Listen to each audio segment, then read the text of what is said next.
dangerous to you? Looks can be deceiving. Searching for my peace for longer than you know.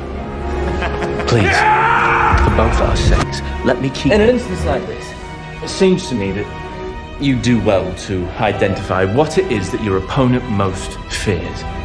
Give them a means of mastering it, so that you can master them. I wasn't advised that. I can't very well let her leave.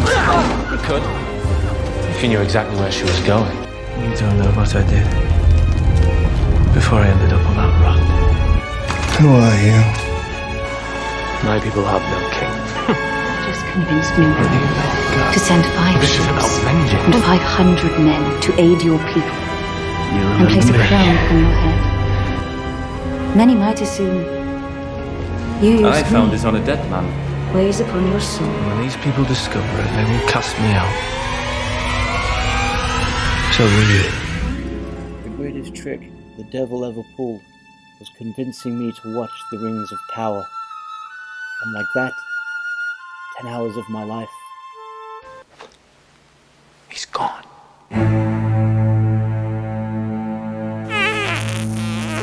It's back. The worst show on television.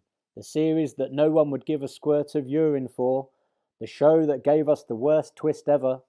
That's right, the revelation that Halbrand is Sauron is officially the worst twist in fiction history. You can hardly call it a twist, given that Galadriel spent a whole episode staring at him as though he was something she had just scraped off the bottom of her shoe. It could have actually been done 10 times better, like maybe if Galadriel had found out by accident. But no, the show's creators couldn't have that. Galadriel, after all, is perfect.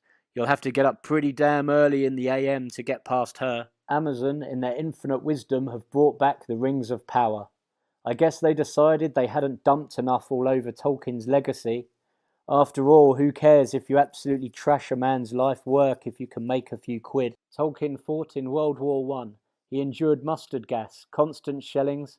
He also survived the Battle of the Somme, where 100,000 men died in just one day. He created a whole fantastical world as a metaphor to encapsulate those experiences of friendship, brotherhood, and post-traumatic stress.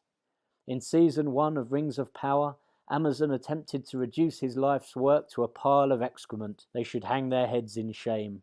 But look on the bright side, John lad. At least they can't have made Season 2 any worse.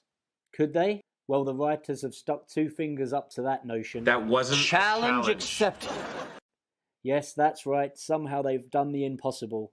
They've made a TV series so bad that even Benjen Stark didn't want to be a part of it. This is a guy who spends his time fighting zombies in the bollock cold, but when it comes to Season 2 of Rings of Power, he's like... Fuck this. Apparently Joseph Mole, who played the role of Adar in Season 1, decided not to come back so he could focus on other projects. Well, looking at his IMDb filmography, you have to wonder if that's true. I fancy he's done the fastest runner in history once he read the script.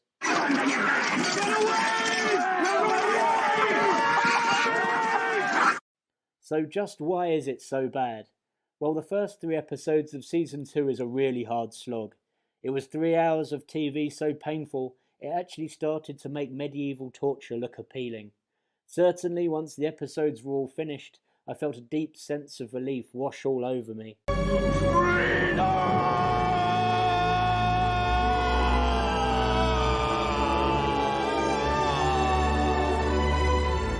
The season opens and we have gone back in time. We have a young Sauron and a young Adar addressing a pack of orcs, but it takes me a while to work out exactly who these people are supposed to be.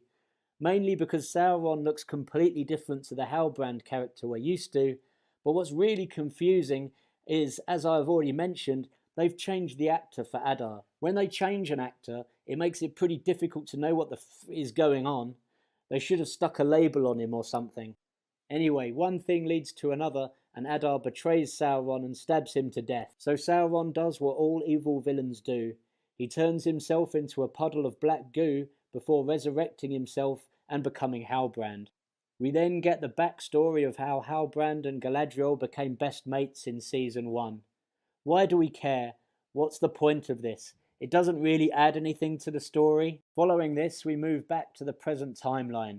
and Rings of Power Season 2 splits into a number of different stories. Halbrand's Sauron story is just seriously annoying. He's just all over the shop. For some inexplicable reason, he allows himself to be captured and tortured by Adar and his orcs in Mordor. Is there supposed to be a point to this? I'm sure there is, but I really struggled to focus after seeing the baby orc kiss. I mean, come on. That bit's almost as stupid as Sauron turning up at Eregion. Unfortunately for Celebrimbor, he still thinks Halbrand is a man and not the Dark Lord of Middle-earth. Apparently Galadriel didn't tell him the truth. All she did was tell him not to treat with Halbrand. That's the best she could come up with. I mean, really, she hasn't done him any favours, has she? I mean, fair enough, she didn't want to make herself look like an idiot by confessing Halbrand was Sauron, but you'd think she'd tell Celebrimbor something truly diabolical to keep him away. She could have told him anything. At least Celebrimbor displays some rare common sense by not admitting Halbrand. I mean, why would you? Especially when he's looking like a stalker. Unfortunately and predictably, this common sense doesn't last, and he ends up letting the guy in. Then Sauron changes form again, and tricks Celebrimbor into creating more rings. Celebrimbor has to be the biggest fuckwit of all time. How thick must he be?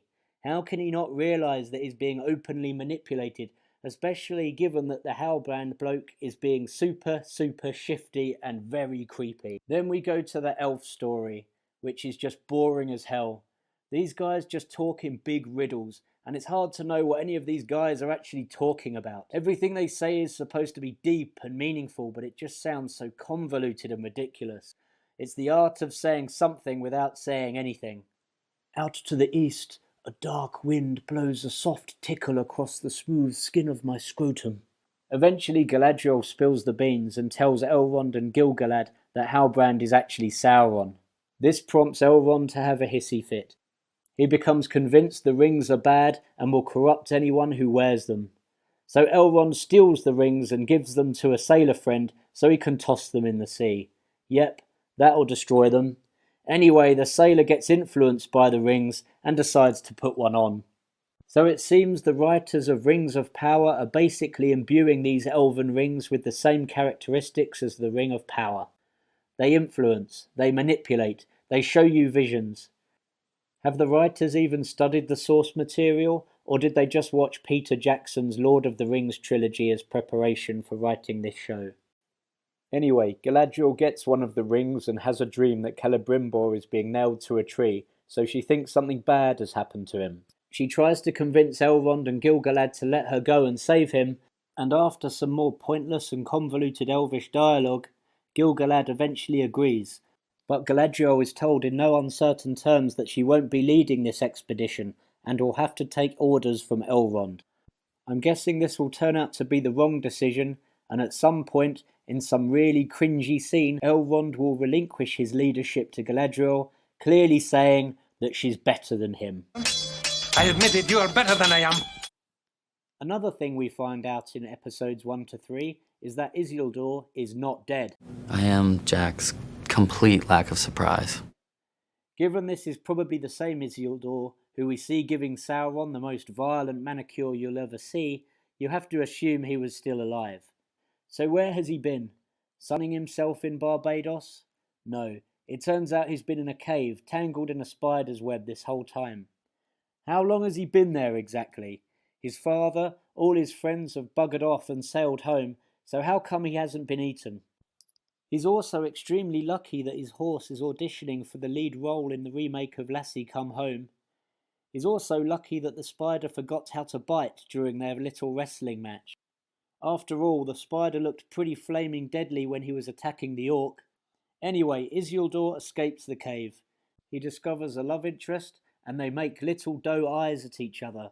For God's sake, please pass the vomit bag. Poor man's Legolas finally makes an appearance, and we find out that we've suffered another casualty from Season 1. Bronwyn, everyone's favourite boss girl from the first season, has died off screen. Apparently the actress didn't want to resume her role. Clever girl. Don't even get me started on the brain-dead wizard story. Is he Gandalf? To be honest, I really don't care. The whole storyline is just painful. I suspect he isn't Gandalf. I'll wager he's probably Saruman, or something equally as stupid. It would just be like the writers of Rings of Power to do exactly the same twist as they did for Season 1.